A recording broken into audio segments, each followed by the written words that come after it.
So, I just need y'all's direction on what to tell him, to what to scratch out, what to add. And I know Chad and I both agree on the maintenance of the building inside and outside. That's I think that's a topic because Lonnie knows he's gonna maintain the building. Because they own the building. When you're saying maintenance, what are you talking about? Well, which one was that on, Chad? 3. Number 3.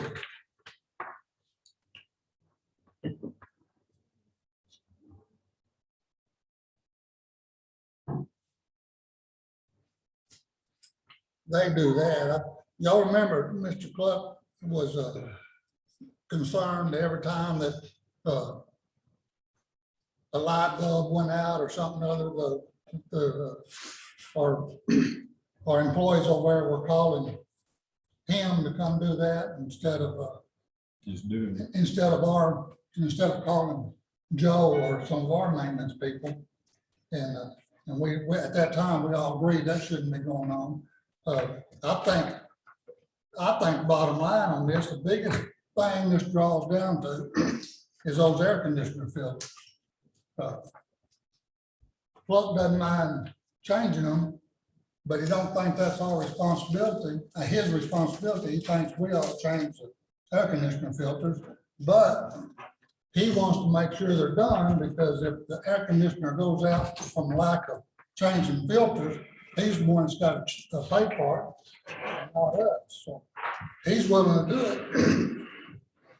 But he's asking if he does that, if we'll mow that Blackwell house when we mow the library. So we haven't been mowing the yard. We've agreed that we're going to take on the yard, which we should be. We agreed with that? Yes, sir. I think we talked about that. We did agree on that. Okay. Well, that's what we got to start. So what's the city gonna do now? What's they gonna do? They're going to maintain the building and provide the building. Okay, they provide the building. But he feels like, just like if you rent a house, the renter mows the yard, he feels like we ought to be mowing the yard. But that wasn't our agreement. There is no agreement. It's not, the old agreement is not addressed. That's why I pinned y'all down today to tell me what you want me to tell Mr. Clark. It wasn't, the yard wasn't addressed in the original contract. Back then, I guess people got along a little bit better and they took care of things. No. So now it's come down to, the city's mowing the yard, and Mr. Clark thinks we ought to mow the yard. And he said when we first started doing it, the county did mow the yard. Wasn't in no contract, but he said the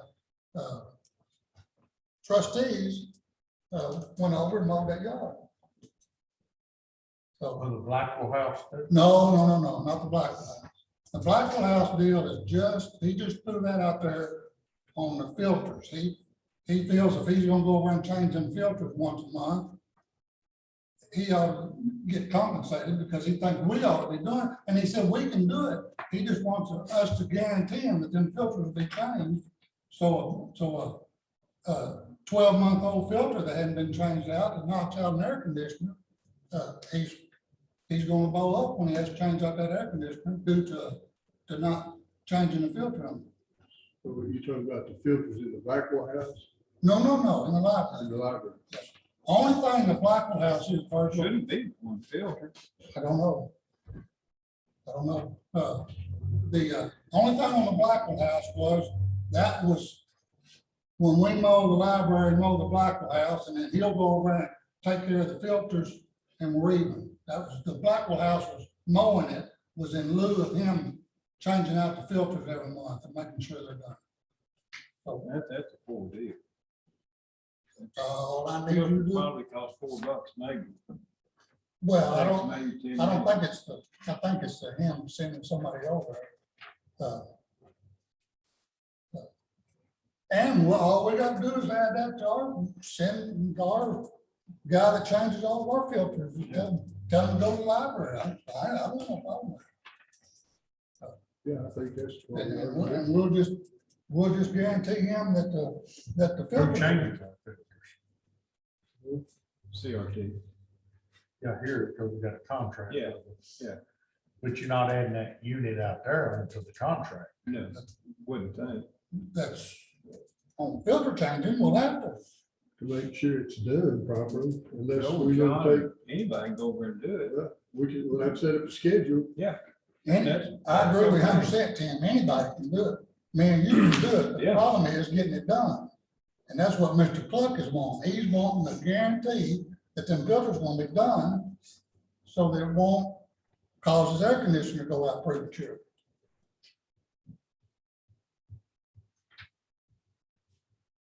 We got Mr. Carter in place for buildings and grounds.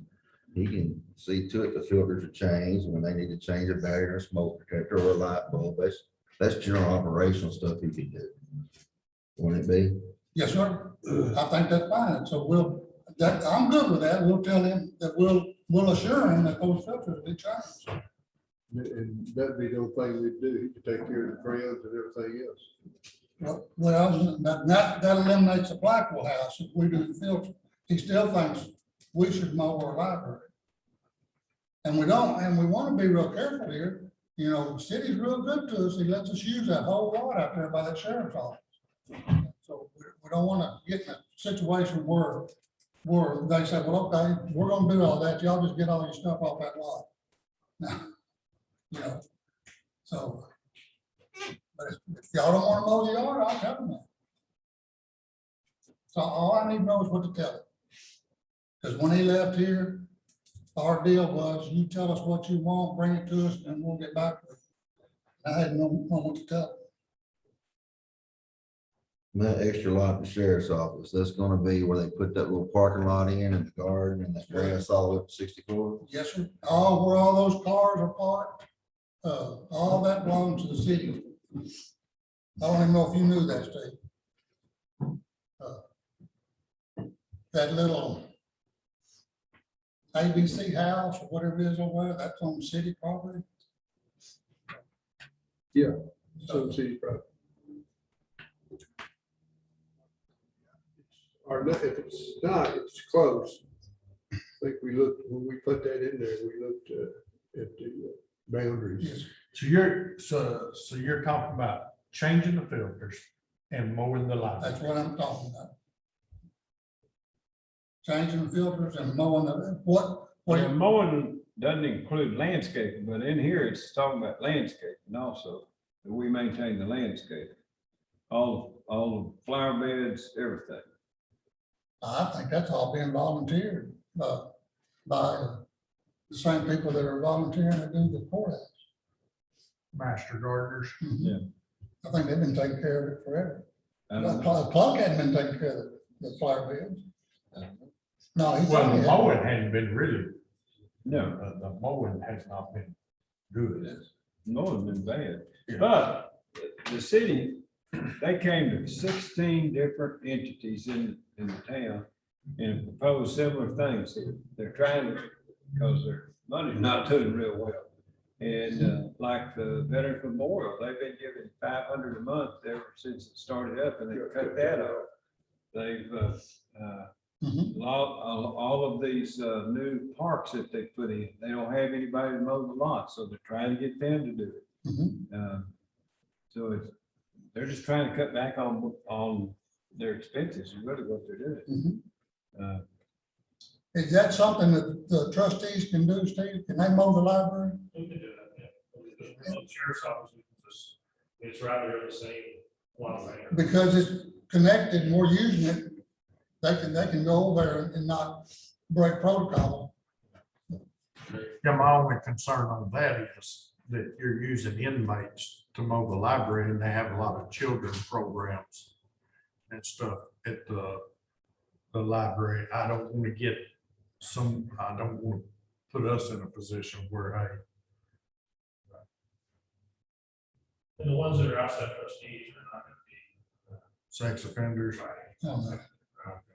I mean, that's, be. As long as that's Only thing we can't do with trustees, we can't allow them to go to more of the benefits. For example, they can't come over here.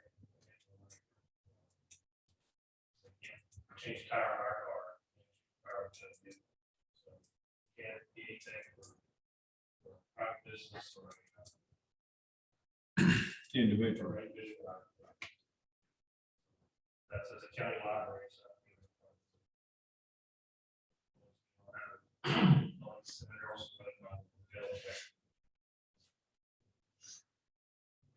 What do you think about just giving the library to the city? If that's what the I mean, court wants to do. just, you know. Still gonna be a public library. That's, if that's what the court's desire is. Save us some payroll.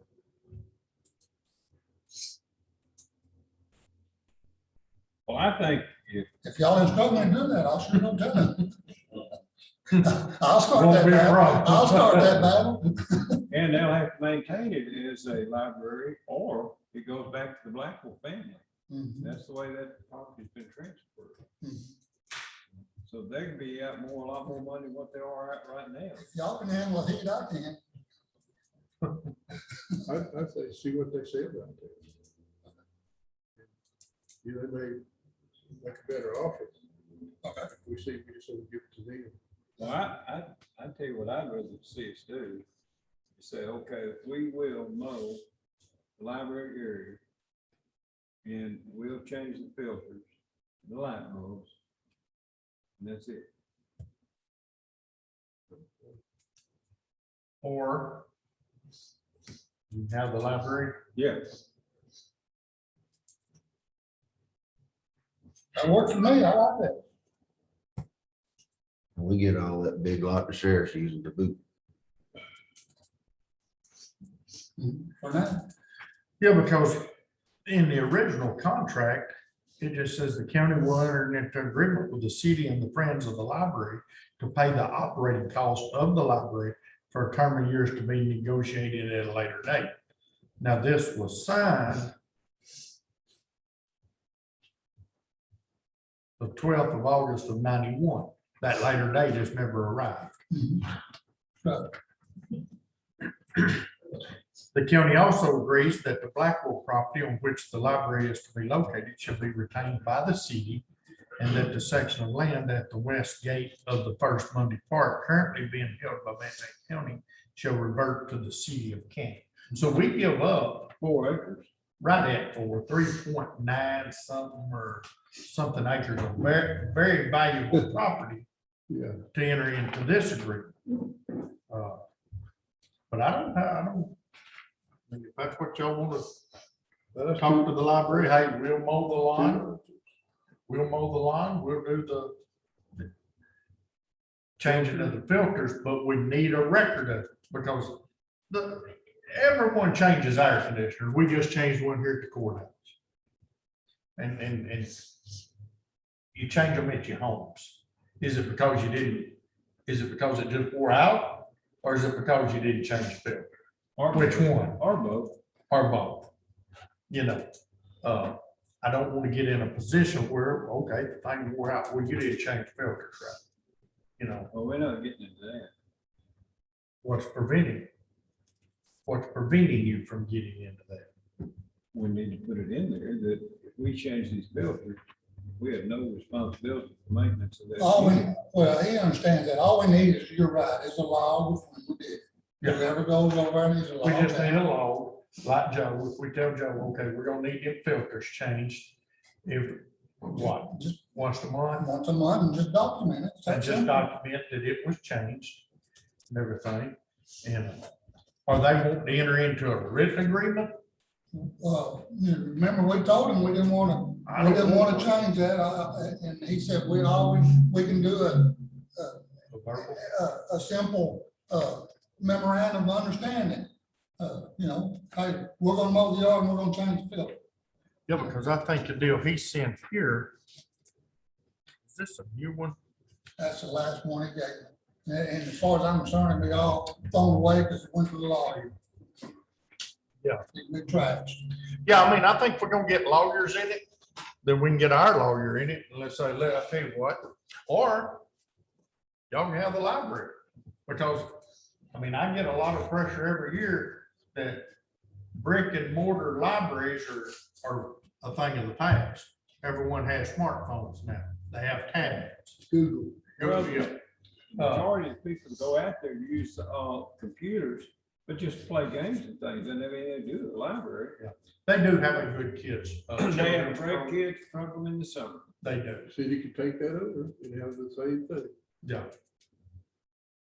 You won't, so what I'm hearing is that the county would be willing to mow the property and change the air conditioning. Just the library. Just the library. Just on the library, not the Blackwell House or anything like that, just on the library and or we would enter into, they can have the library. But I mean, at first you just, No, that's, they're good, that's true. don't want him to carry that back to the, It could be okay. Okay, okay? thank you. It's easier than I thought it was gonna be. Thank you, guys. Okay, that takes care of item number 4, library building maintenance. We'll go to item number 3, the P25 radio system needs and requirements report from Trot Communications. Thank you. I don't know if y'all printed it out. We do have the Trot report here. Trot, would you like to address the court? Absolutely. Yeah, I'm trying to share a screen here. Keep lit, I can share my screen.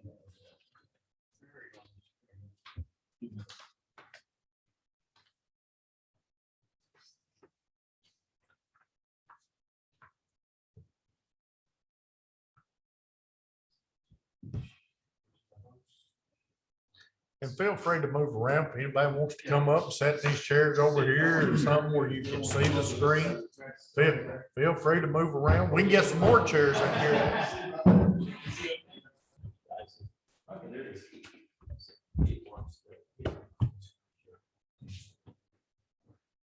So we put a little presentation together here that we'll go over and kind of, it's an overview of the work that we've done so far with regards to needs and requirements analysis. Kind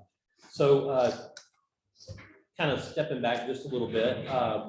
So Trot was brought on earlier this year by the county to help them move forward with some decisions that have been made prior for a P25 radio system to support the needs and requirements of the county.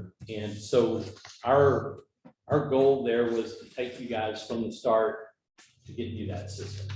And so these projects always start by making sure you understand what the needs and requirements are of the county. And so that's what the first phase of our services in this project for us included. These are some of the topics that I'm going to cover here as we kind of go through this. And then after this, we'll open this up for questions. And I think everybody has seen the report.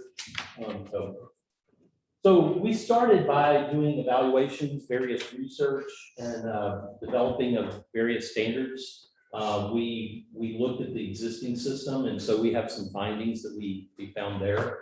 Our main objective wasn't really to go in and look at the existing system because decisions have been kind of made already. I guess last year, mid-year, you guys released an RFP for a P25 radio system. I believe y'all received one proposal on time and maybe one came in late or something like that. So we are just building on that P25 radio system project. So after we did this analysis, we've come up with a proposed project path. Again, it's a P25 radio system, and we'll elaborate on that a little bit here in a few minutes. We then refined the system requirements and have now documented what we feel are the needs and requirements that meet the county's needs, the requirements that meet your needs. The next steps in the project we'll go over I've also have a schedule that I'll bring up. It's going to be hard to see because there's a lot of detail there, but it's an RFP planning schedule on how these RFPs would be phased, if you will, and set up so that you can move forward. There's some grant money in the HECCOG that needs to be used quickly by the end of this year, before the end of this year. And so that is taken into consideration there. And then, of course, at the end, we'll open it up for some questions. So the evaluations all started with meeting with stakeholders. That meeting occurred at the very end of January and continued on into February at various times. We reviewed the county's previous analysis and plan. We performed quite a few site surveys of existing tower sites that the county uses today. In addition to looking at a lot of greenfield option sites, and greenfield is essentially a new tower construction, a raw piece of land that can be used to build a tower.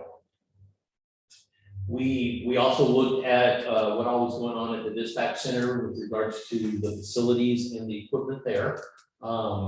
We researched various technology and equipment.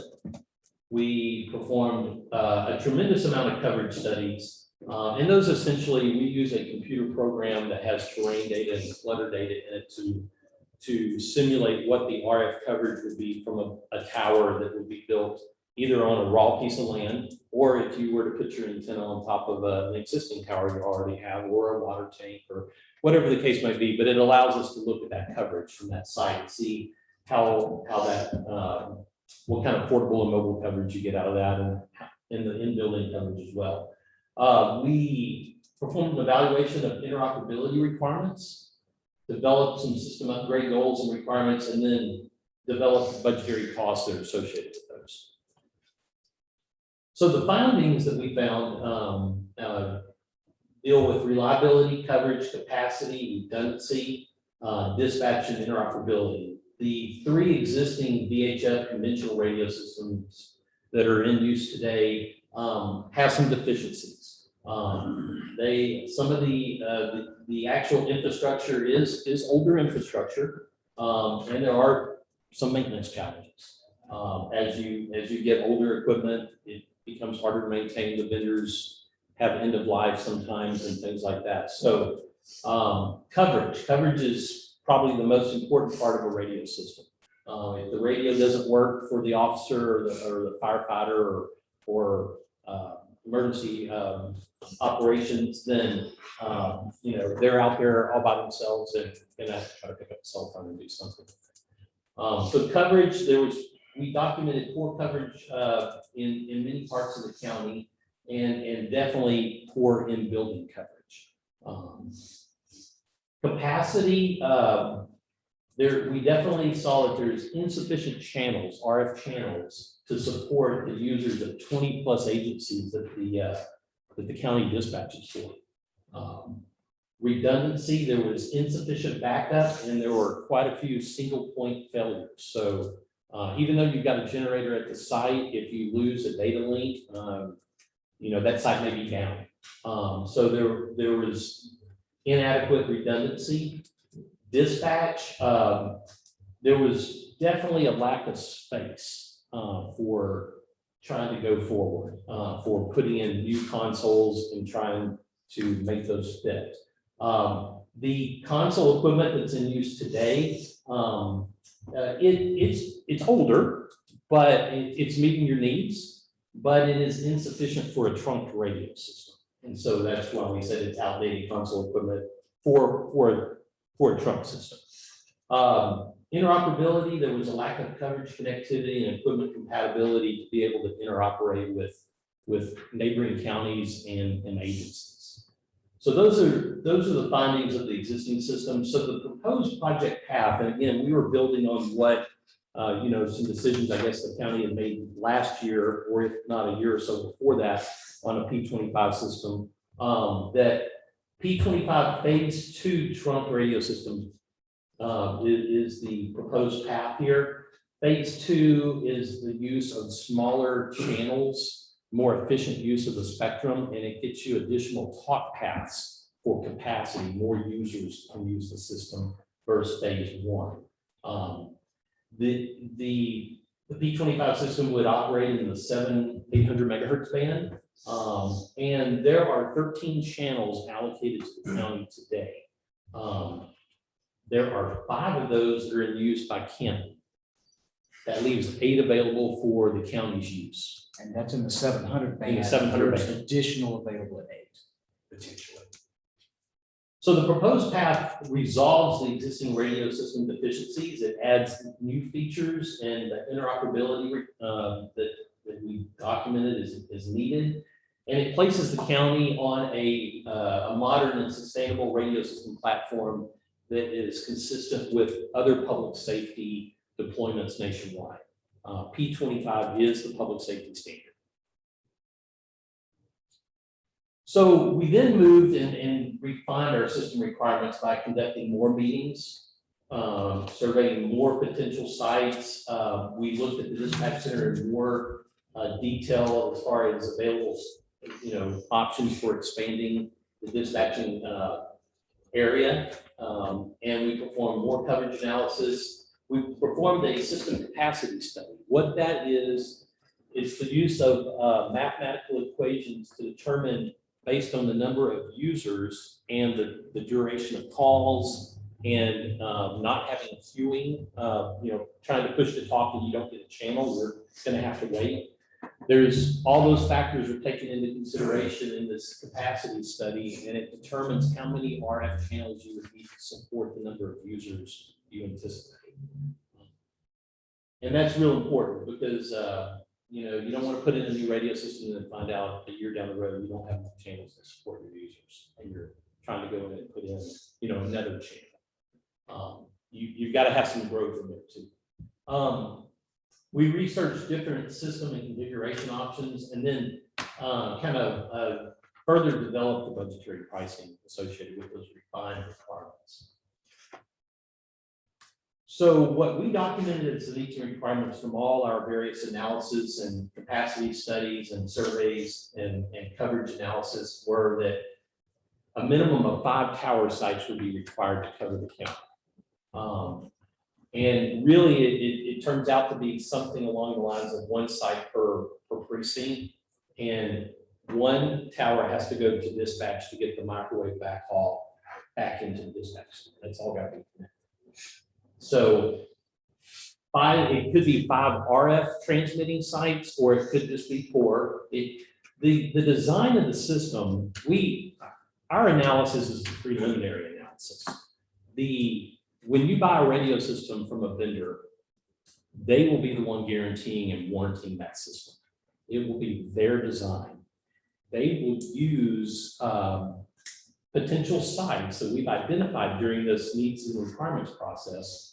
We will provide those sites in the RFP, and the vendors will use those sites as viable sites, buildable sites, to design a system that meets the needs and requirements that we specify in the specifications. For instance, like 95% coverage, and we need in-building coverage over here. And we're working on an in-building, critical in-building list of the buildings in the county that for sure need in-building coverage.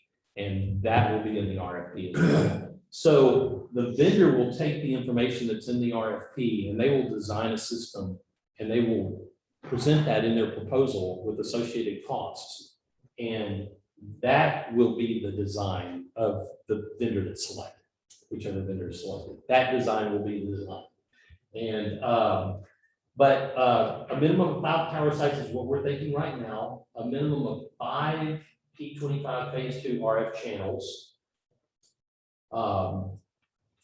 Just to give a little bit of background there on the phase 2, if you have 5 RF channels, each of them have potentially 2 talk paths, but one of them has to be used for the control channel.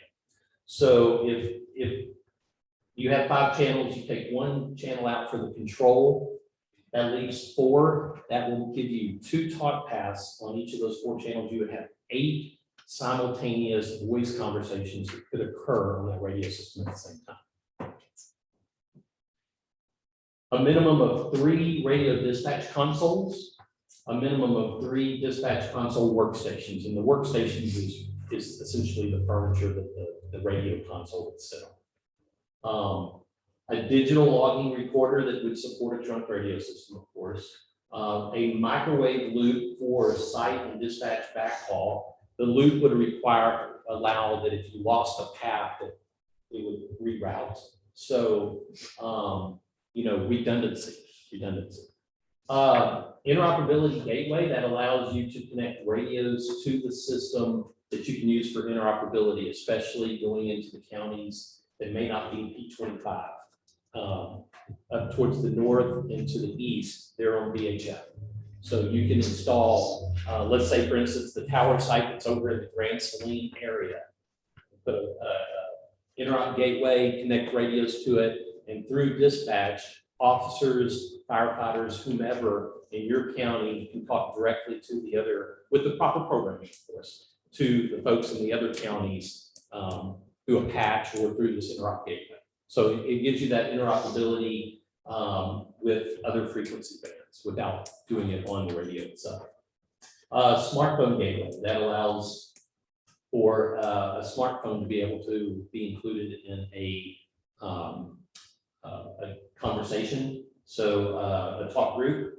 And then also there's existing panic button systems in, I believe it's 5 or 6 buildings throughout the county. Those would get integrated into this new radio system as well, so they are not disconnected going forward. Those would work exactly the same as they do today with the new system. So the next steps are to complete the development of the RFPs. And originally, our original scope was 2. We thought the first RFP was going to be for the P25 radio and dispatch equipment. And the second RFP was going to be for the tower infrastructure equipment.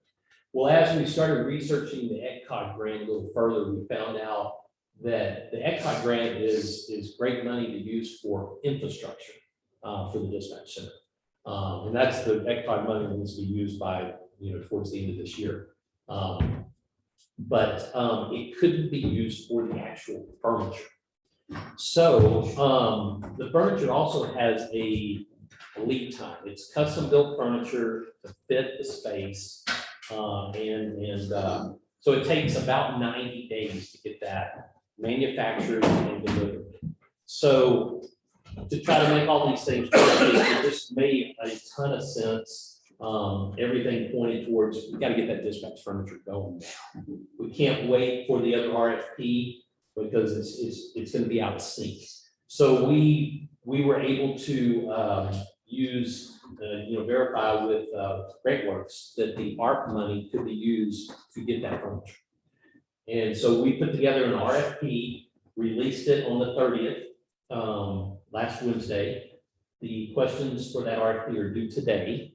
And we should have proposals in a couple weeks. And so we can evaluate those. So that's what we're calling RFP 1A now. RFP 1 kind of got broken into 2. So RFP 1B is, we're working on that right now. Hope to release that this month. It's for the P25 radio and dispatch equipment, all the RF transmitting equipment.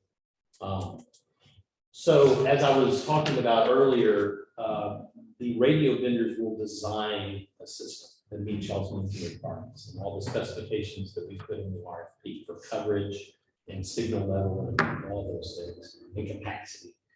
And once that vendor is selected for RFP 1B, we will now know what tower sites locations that they would like to use in their design. Now, there's always, there's kind of pros and cons here. If you put the towers in the right spaces, you can use those locations, you can get away with fewer towers. If you use existing tower sites, you might need more sites to get the coverage you need, but then you have to spend more money on your microwave backhaul. So you got more microwave hops to more sites. You also have more RF equipment that has to be put at that site to support those number of channels. So sometimes you can offset some costs by going to existing sites, but it may take more sites, and then you end up spending a little bit more money on the equipment. When you spend less money on the equipment and spend some money on the tower sites being in the right location. So once the design is done by the vendor, we'll know where the towers need to be, and we'll be able to release RFP2, which is just for the towers themselves. The towers, the shelters at the base of the tower, the generators to support the backup power there, and then, you know, a fenced compound to secure the facility. And then, so that would go out after that. We would, in all these cases, we'll evaluate the vendor's proposals. In the cases of RFP 1B and RFP 2, we'll have vendor presentations. The vendors will come in and they will present to everyone their proposal. It'll be a time that we can ask questions, you know, of them. And this is prior to selecting a vendor. This is kind of getting to know what the options are out there, understanding them, and being able to make a better decision. There'll be best and final offers done, and then once all that gets wrapped up, there'll be a vendor selection. And then, of course, right after that, contract negotiations and executing a contract with them for the system purchase. Following that, some of the major milestones would be the design review. This is where they come in and they tell you all, it's a full day meeting where they tell you all the specific details of their design. And it gets very technical. It's a very important part of the process, because once that design review is signed off on, then the vendors typically start ordering equipment and manufacturing equipment, and there's some lead times there. And then after that is implementation. I will say that knowing that some of the money that's going to be spent on the dispatch equipment from RFP 1B, that we'll probably be asking the vendors to be able to make those purchases to get them going quicker, so that y'all can make sure you meet those deadlines with ECCOG before the design review. That's a little different than normal, but we have to do it in this case to move that forward because we got some time constraints. So those are the next steps. This is the RFP planning schedule that I told you it's going to be really hard to see, and I can provide this so that it can be distributed. But the top line there is all for the RFP associated with the dispatch furniture and some carpet in the room. And the timeline on the bottom there, the schedule, that all the green is associated with the first RFP, RFP 1B for the radio, P25 radio system and dispatch equipment. And then you can see the kind of the purple colors, those are all associated with the tower infrastructure, and those will line up.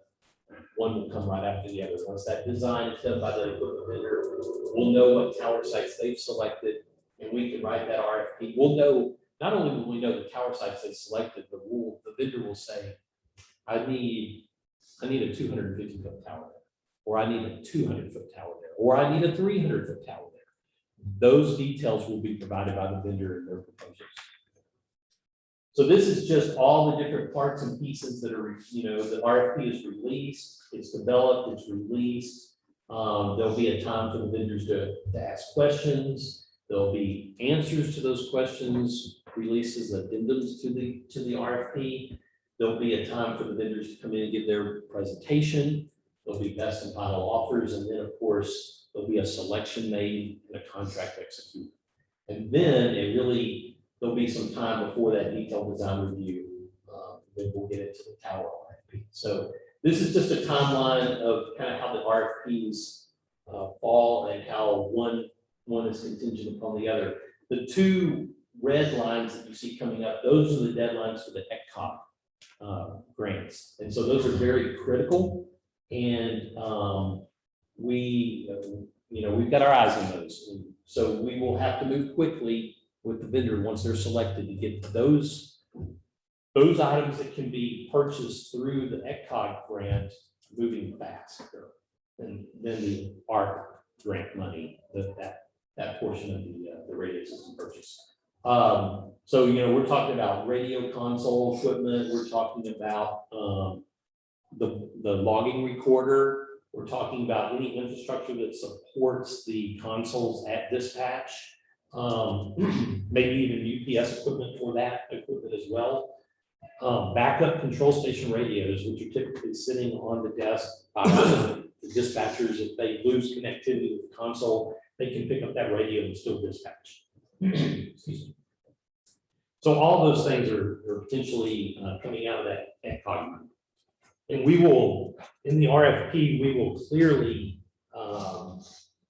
define how important those times are and when that equipment needs to be ordered as soon as the contract is signed. So that's just kind of a brief overview or a general overview of what we've done so far with regards to the needs and requirements for the radio system. We'll answer some questions now. If anybody has any questions about what we've done so far and kind of maybe what some of the next steps might be. Unless Keith wants to add anything else at this point. Okay. Well, thank you for the presentation. I think it's a very good presentation. Any questions? I've got a couple. One thing you said, the console, the RFP 1A dispatch furniture has to be a special design for the equipment. Okay, my understanding, and forgive me, I don't know anything about radios. Just let's get that out front. The special design, if you don't know what equipment you're gonna go with, how do you special design a piece of furniture when you haven't decided where you're going? Great question, and I may have misstated that. The console furniture is custom designed to meet the space requirements Okay, of the room, not the equipment. not the equipment. Okay. The equipment for console, the radio equipment is pretty standard, let's say.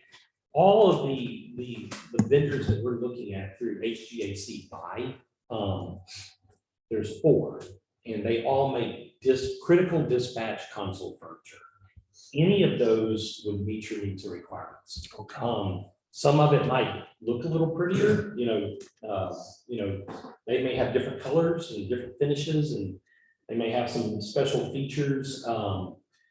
For instance, one of the vendors, and maybe all of them, but one in particular, I know there's been a request for the capability for the dispatchers, because they're sitting there for long periods of time, to either be in a sitting position or in a standing position to perform their job. And so this furniture, all the furniture, the RFP specifically said, this furniture needs to be able to be, accommodate the dispatcher in a standing or a sitting position. So it moves up and down. There's motors that move it up and down. The screens, because everybody's eyes are a little different, the screens have movement capabilities as well for focal length. So getting into all of that, the customization, I'm sorry.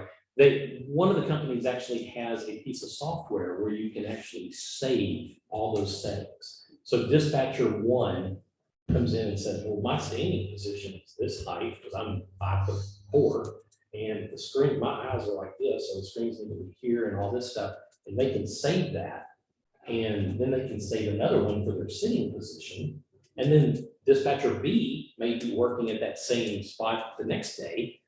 They can save there. So there's different features and functions that they offer, but that's just one where you can just hit a button and everything adjusts and boom, it's right there. You don't have to do it every day, because you get in a rental car and you're adjusting the mirrors and all that stuff. And it's just, So the customization is really on just the size of the furniture to accommodate the screens and the space. That room is kind of a little bit of an L shape. It is. Yeah, it's not a square. Yeah, a rectangle. Okay. And you talked about the vendor selection. Are you going to be part of that process? Absolutely. Yes, we will support you guys during that whole process, but it won't be our sole decision. It will be, we will give our, recommendation, but at the end of the day, it's the stakeholders. Stakeholders, there will be a scoring criteria in the RFP that says, this much is based on price. Price is important, sure, but they also got to meet all the needs and requirements for the technical part on how the system operates. And so there'll be a scoring in there, and there will be a committee to evaluate those proposals that are associated with us and anybody that y'all want on that committee to score those and make that final selection. But you will be part of the process. Absolutely. Right. And just a comment on that. The most important thing that we do is we do that analysis where we take a deep dive, we pull out those differences and say, if you go with this one, here's key points and here's some issues that maybe are compromises. And we help you understand all of those differences so that you can look at that cost. And benefit. Yeah, so that's what, I mean, Yeah. right now, I'm hearing, hey, you're about to build something that the county cannot afford annually from now on. That's a concern of mine. I don't want to put the county in a position where, okay, you built a nice system, but we can't afford it. We can't afford the maintenance on it, or we can't afford the fees or whatever in there. Again, I don't have a clue what I'm looking at, but that does assure me that you guys are going to be there with us to walk us through it. Absolutely. We're here to be your technical expert on those technical aspects and the, Barry, do Yes. anything you want to pay him for. oh, I know what I was gonna say. We will ask in the RFP for pricing for maintenance. And we typically go out 15 years. Out to 15 years so that you can look at the cost of ownership. It's kind of like buying a car. You have to afford the payments on the car, but you have to afford the insurance and the maintenance and the tires and everything that goes along with it. Right. So that's the idea. If you buy the sports car, you have to be able to afford the ownership of that sports car. We want you to be able to see the visibility of that entire cost of ownership over the life of the system so that you can make that decision. Okay, thank you. Absolutely. Any other questions? Comment? I have just a question, and I don't know enough to even ask it, but I understand that the towers that we're looking at are 250-foot towers. But the Smith County, Henderson and Kaufman, the only three around us that have this system, their towers are much taller. They're like 400 and something feet. Yes, sir. So one thing about that might be, just as you have a tower that's, let's say a 400-foot tower, there might be some existing equipment already on the tower that's up at the top, let's say at 400 feet. And you typically like to install your antennas at certain, like, typical installation would be that there's probably a receive antenna that receives from the radios and the subscribers, and there's a transmit or maybe two transmits. Typically, those are staggered on the tower for isolation so that they don't, let's say, interfere with the net. If there are other antennas already on the tower, it might be that those counties have their P25 radio system antennas down at like 300 feet on the tower, because again, you need that isolation from other antennas as well, to minimize the potential for interference. So the height of the towers will be the vendors to decide. If they come back and they say, we can do it with 3 towers if they're 350 feet tall, that's something to consider, right? But when you get over a certain height tower, you have to go to what's called a guide tower, typically, or you're going to spend a lot of money. There's 2 different types of towers. One is a smaller face width tower, and it's typically straight up and down, and it's got guy wires coming off of it. Those guy wires go out into the field or the property, and they anchor down at 2 or 3 different points on each apex of the tower.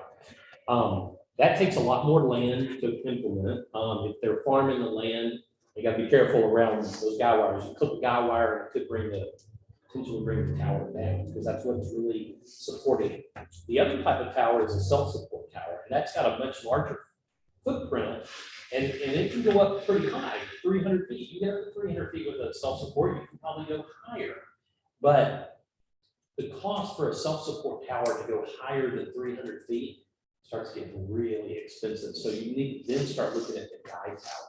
And again, that takes a lot more space. So those are the 2 different types of towers. For what's going to go over at the sheriff's office, that's going to be a small self-support, unless it's an RF site, then maybe it gets up to 190 feet or something. But these other main sites out in the 4 precincts, probably going to be in the 250 range. Well, and just a comment too on that is, part of that is about the design of the system itself. And if you're looking to cover inside of buildings, it takes a lot more power to penetrate a building So typically you have to have those sites closer together in order to have enough power to penetrate those buildings. If you just want to cover out to mobiles in the county, then you can do that with high sites and lesser of them. If you're trying to cover inside of those buildings, the sites by their nature typically have to be lower and at a higher amount of density, because if you start to pump that power that's necessary to penetrate those buildings and the towers are too tall, then you end up with a lot of overlap. So one site will have an overlap over the top of another one, and then you get into interference problems where the tower over on one part of the county will interfere with the tower on the other part of the county. So typically when you're looking at in-building systems, you end up having to limit that height of those towers for those type of reasons. But as Barry said, the RFP is going to be flexible. So we're not designing this, we're giving them options, and we're going to evaluate it. And if a vendor comes back and says, we can do everything you need to do with 3 towers instead of 4, great. We'll take a look at that. And if they say that we need it to be instead of 250, 300, we'll take a look at that and look at those cost differences between what's going to cost you to build that taller tower versus what you gain by having fewer of them. So that's a very flexible part of the process. We will have that opportunity to review those options and see what makes the most sense for you at the time. Well, I was just looking like in Smith County, they have 7 towers. Their county is a little bit larger than ours, but not very much square footage. And they're all 400 up. I just can't, I don't see the difference, but I don't know enough to.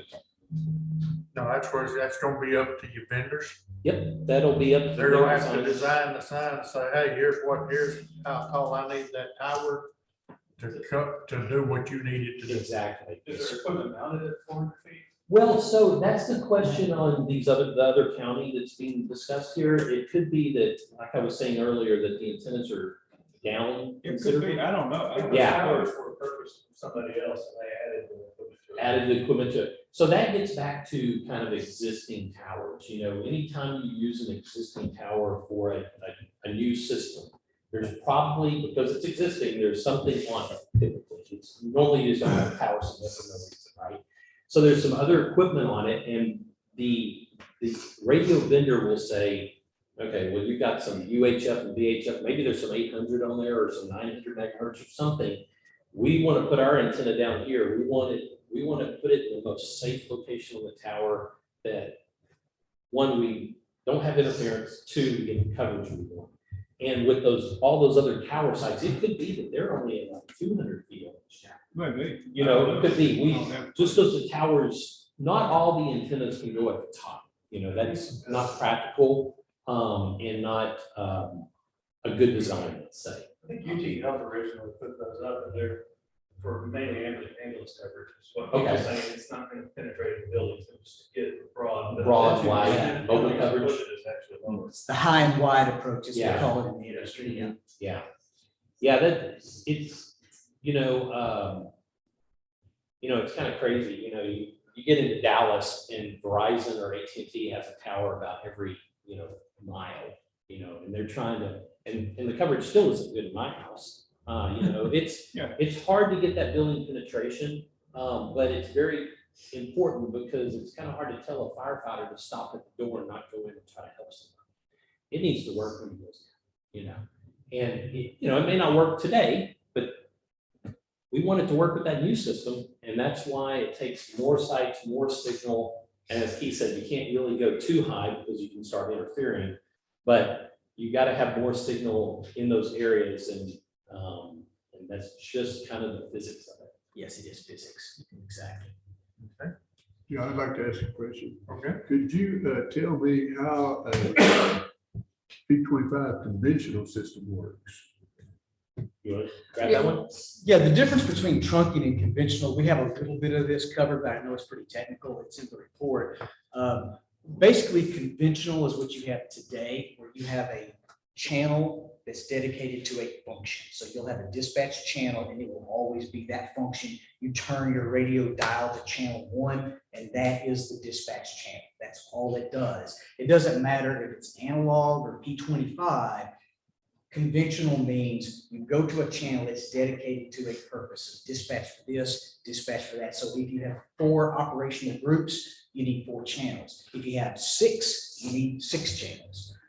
Trunking instead uses this controller that Barry was talking about, and it dynamically assigns those channels. And when a user turns to the dispatch talk group, it's really a software channel. It's a virtual channel. And whenever they go to push the talk, the system really quickly, in less than a second, less than half a second, it will assign an RF channel for that call. And then the channel goes back in the pool and calls over. And then someone else does another PTT for a different talk group. It assigns it dynamically at the moment. So what you end up with is that efficiency allows you to have way more operational groups than physical channels. So if you end up saying that we have needed to have an operational group that does a certain function, if you have a group that maintains parks or that maintains your highways or whatever, and you have to wait to all be on that single channel, so ideally our operation needs 12 operational groups, 15 operational groups. That can easily be done with 5 channels. You don't need 12 channels to support 12 groups in trunk. Yeah, they refer to them as talk groups. So you develop a very sophisticated fleet map of all the various talk groups. And if you're on the talk group and somebody keys the radio, if your radio is on and you're on that talk group, you'll be hearing that conversation. So that's the sophisticated portion of a trunk system versus conventional. Would the P25 conventional system need as many towers? The physics of coverage is the same.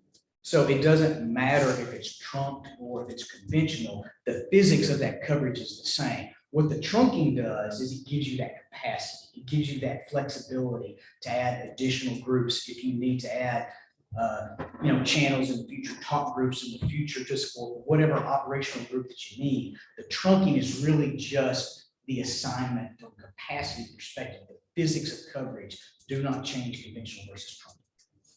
Yeah, that trunking is really nice because you may have you may have a conventional channel today for a group, and it may sit over here and not get used much at all, maybe one time a day. Over here, you've got a couple other groups in here. They are just talking, and trying to get the channel. They can't get the channel. With the trunk system, this channel over here that's just sitting here gets thrown into the pool, as Keith says, and it can be assigned over here and not just sit over there in a conventional mode and be kind of idle or wasted, let's say. So it's a much more efficient use. It's kind of like a one lane road, or the Dallas North Tollway with about 6 lanes on each side, and just go as fast as you can. There's a lot more capacity and availability of channels. Well, just a comment too, the FCC had a rule, it's really not enforced any longer, but they had a rule for many years that said once you had more than 4 channels, you had to trunk because they recognized the lack of efficiency. So if you had the need for that 5th channel, you automatically had to trunk that 5th channel. The problem's kind of taking care of itself now because of the popularity of trunking and all the additional features. People are doing that automatically today, but actually the FCC recognized the inefficient use of conventional channels and said, once you cross that 4th channel, you need to be truncated because it's not fair to everybody else that's trying to get those same new channels. As far as maintenance of the trunking system in the P25 conventions, would it be more cost efficiency to have the P25? Conventional. Yeah. First trunk. Yeah, typically speaking, it is less expensive to maintain a conventional system simply because you do not have that controller equipment involved. We talked about all that control equipment that's involved in that, those added features. There is a maintenance cost associated with it. The cost of maintaining a repeater is the same if it's conventional or trunked, but there is controller, there's an architectural system inside of a trunking system that you would have to maintain. It doesn't exist in conventional, so that is part of the cost of ownership. Yes, sir. In your findings that you put on the display up there, would the P25 conventional system eliminate those findings?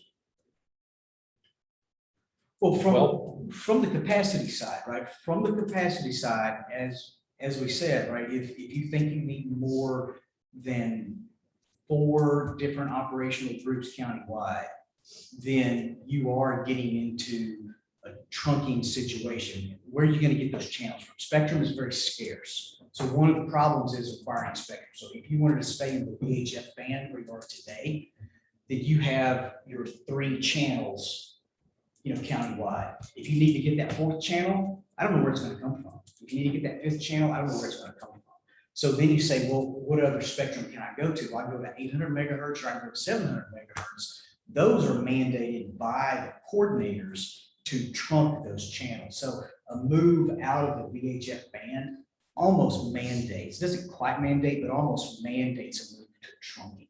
It's just where those were set aside by the FCC, part of what was expected for those use, part of the requirements for use of those channels. And the, today, you've got Kaufman, they're on P25 700. You got Henderson to the south, P25 700. Tyler, I go in that direction, same. Hunt is in the Hunt for their P25 system, 700. So, it's really kind of going that way. P25 is the public safety standard. The question about conventional or trunk, that's a decision that has to be made. But again, if you've got, so many user groups, the trunking allows you to have those nice features to use the spectrum very efficiently and not make somebody over here go, I gotta wait. Got a channel when he needs it. And we know time is critical for these first responders when they need the channel, waiting. Particularly if there's any thought of expansion going forward, right? So it's identified, okay, maybe you need a sheriff's channel and a fire channel, right? Okay, great. But then the second that you say, okay, we need to break up the traffic for fire into 2, or we need to, break up, the sheriffs into a dispatch channel and a tactical channel. Each time you decide that you need to segment that operation in a conventional system, you have to go acquire a channel and buy the equipment to put it in, because every channel is dedicated for that function. Trunking, if you have that tool available, you simply go in and build that channel in the system and it's available to you. So that's the real benefit of it, is you have that expandability over that 15-year period. We talked about that you expect to have this for 15 plus years. Today, I don't know that you can envision what's the number of operational groups I'm going to need 5 years from now, 10 years from now. So that's the primary reason that most of the decision makers are saying, let's just go ahead and go with trunking, because it's effectively, it's the future-proof option, as opposed to saying, I've built my conventional system for exactly what I need today. As Barry mentioned, the highway, right? So one of those frustrating things that we all sort of deal with is they're building on I-20 for 10 years in this little section, and then they finally open up that lane, and then a year later, they need another lane. And a year later, they need another lane, and they have to build those lanes out. What we're doing is we're trying to future-proof that system in trunking, so that whenever you need to add another lane 5 years from now, it's automatic. You just do it. Build that other talk group. So Hunt County is going with trunk system then? Good count? Hunt? Did you say? Oh, Hunt, from what we hear. Yes, Yeah. that is the rumor. We understand that they've made that decision and that there was a recent vote on that. Wood County is going to stay with VHF. So the VHF, the interoperability with that interoperability gateway where you were kind of briefly talking about, that gives you the opportunity to put a radio connected to that gateway that comes back to dispatch, that allows your users to talk on a P25 700 megahertz system through the system out into that county using that interop radio and have seamless communications. It takes some programming. It all takes programming, right? You got to have the right frequencies in there. You got to do it right, but it's, it gives you that capability. Now, with you guys being in the 700 band with P25, like we talked about some of these neighboring counties that are already on that way, you could have direct connectivity with the proper programming in your radio and the proper MOU in place to go into those counties and operate with them. You can still do it through an interop gateway too, or ISSI. So there's a lot of You know, there's a lot of counties moving, upgrading, right? And typically the upgrade, if you're leaving a 700, the VHF or UHF band, you're typically going to 700 because those channels have been allocated and they're available there. And they're kind of reserved. Yes, for they are your reserved. use.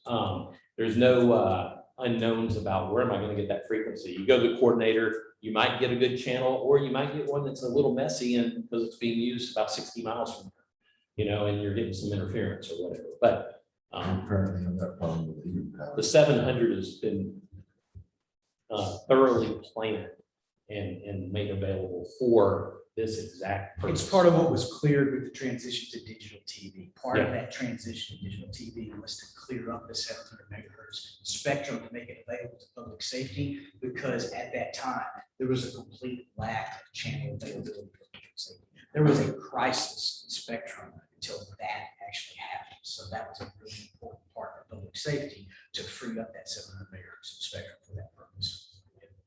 Now, if we were to connect, if we went to 700, we connect with, say, Smith County, so we could communicate with them. Is there a charge for that, and is there a fee? There's multiple ways to do that. There's the method to program their channels, we'll call it their talk groups, into your radio, and you simply go over there and tune to it. Or there's, as we talked about, the ISSI, which is really a standardized gateway that connects the systems together. There's multiple ways to do it. And it's really up to Smith County on what the preferred sort of method is. There's an MOU that you would have in place. Most of the time, for purposes of interoperability, the counties do not charge each other for that privilege, because it's for mutual aid and interoperability. Now, if you wanted to go join their system, build your sites off of it, they typically have a charge associated with that because it's a daily use, day-to-day activity. But most of the counties and cities who make their channels available for purposes of interoperability do not charge a recurring fee for that, because it benefits both of the agencies to be able to do that mutual aid. How does ISI roaming work? You talk about the ISSI machine. How does it work with the roaming? Right, I so understand that the Barrow and Kaufman and Rockwall have a system like that. Right, so ISSI is a standardized gateway. That means that the P25 standard envisioned and specified how this is done. Prior to ISSI, all of the vendors had proprietary means. So if you had a Motorola system in County A and a Motorola system in County B, then Motorola could use their proprietary means to connect them together. But they couldn't do it if they went to L3 Harris, or they couldn't do it if they went to EF Johnson, because it was a proprietary means of connecting system A to system B. The ISSI standard indicated this method said, okay, we're gonna specify the standard so that if you have an ISSI box, we'll call it, on your system, and they have an ISSI box on their system, it doesn't matter if you're Motorola and they're EF Johnson, doesn't matter. The ISSI is what transfers that audio and maps those talk groups. It says, I'm allowing your talk groups to be present on their system, vice versa. Now, there's two flavors of that. Chad had mentioned automatic. The first way that went in is manual roaming, where you had to plan it up ahead of time and say talk group over here is specifically mapped to talk group over there, and you still have to change your dial to make all of that work.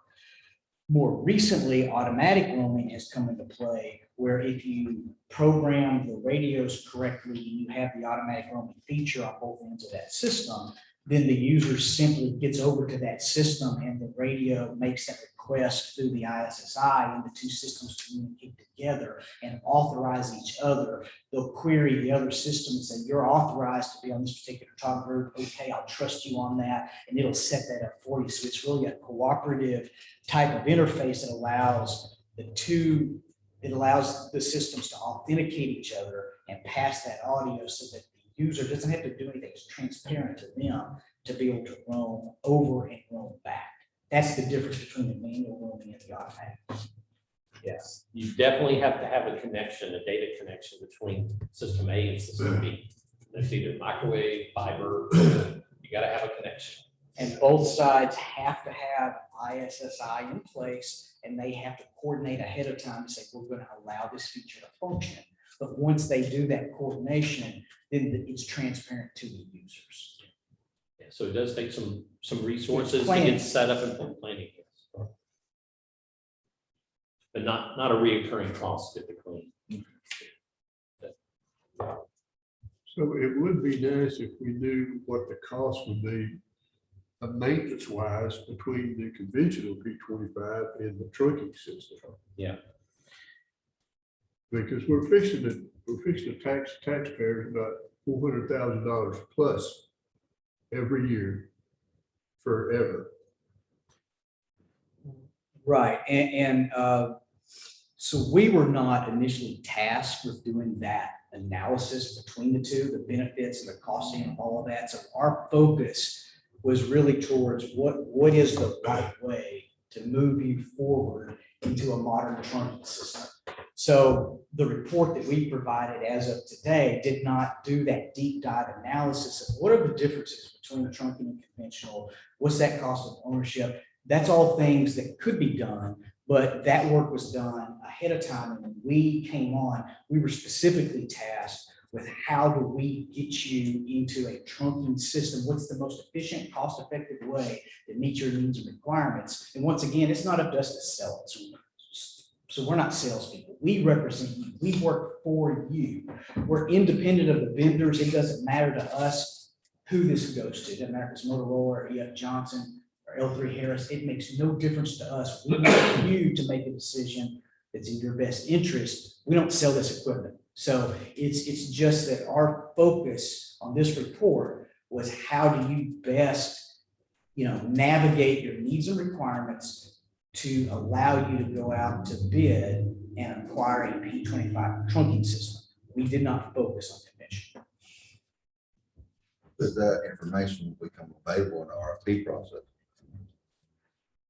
Right, certainly. So the RFP is not asking for a conventional system solution. We'll never know. So the RFP would not ask for a conventional system as it's set up now. It would be a retooling of our project if we went back to let's ask for that as well. What you will get from the RFP is all of your cost of ownership long term. So you'll know what it costs you on day one to implement it. You'll know what it will cost you throughout the life of the system to maintain it. It's not asking for a conventional system as it's currently contemplated. But we will know what the P25 system would cost before we ever sign a contract or anything. Correct. Yes. Correct. Yes. Yeah, we really want to see, we always go for the 15-year maintenance cost. I mean, sometimes you only see, sometimes you don't even see it past the initial warranty and maintenance costs, and that's included in the system purchase. You guys need to understand all those costs. And so when y'all done your analysis, did y'all even consider the conventional, or did y'all just go straight for P25? I mean, why are we going P25 versus conventional? Right, based on the meetings that we had, the needs and requirements that we looked at, it very quickly pointed to trunking. And the main thing being those operational groups and that future-proof sort of nature of if you're going to make a large investment in that system, and it has to last you 15 plus years, trunking really emerged as the best way to do that. Because as we talked about, the conventional, you're building a system for today, and then you may be rebuilding it tomorrow. And so the meetings that we had on day one with stakeholders quickly showed that the needs and requirements were better met with trunking. So there was no focus to go back and say, okay, what would an alternative be? Because clearly the direction from those meetings were, this looks like a trunking solution. And it was apparent that the county had already been looking at various options that had come to a similar conclusion. Like building a jail, you want to build one for today, or you want to build one 25 years from now? I think that's a very good presentation, and I want to thank you guys Thank you for having us. for the job. Is there any other questions? I think you've done a great job. If if you can get me to understand it, you've done good. So that's what we're here for. Well, We're, you're getting close to great things. Yeah. But I do appreciate it. Any other questions? If you bring your crayons next time. Yeah. He would, he'd understand more. Yeah, bring your trail, draw me a picture. Yeah, but I do appreciate you guys. Anything else? Okay. The motion adjourned. Yes, sir. Okay, got a motion, and I'll second it. All in favor, say aye. Any opposed? We are adjourned. Thank you, guys. thank you. Thank you. Appreciate it. And will y'all be the two that we're dealing with most of the time? You two? Yes. Yeah. Yes, I didn't just know- us. I didn't know if you had a card. Yeah, absolutely. Sure, I've already got one. So, man,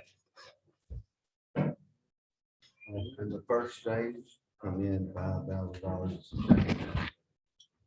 well, I appreciate you. First meeting.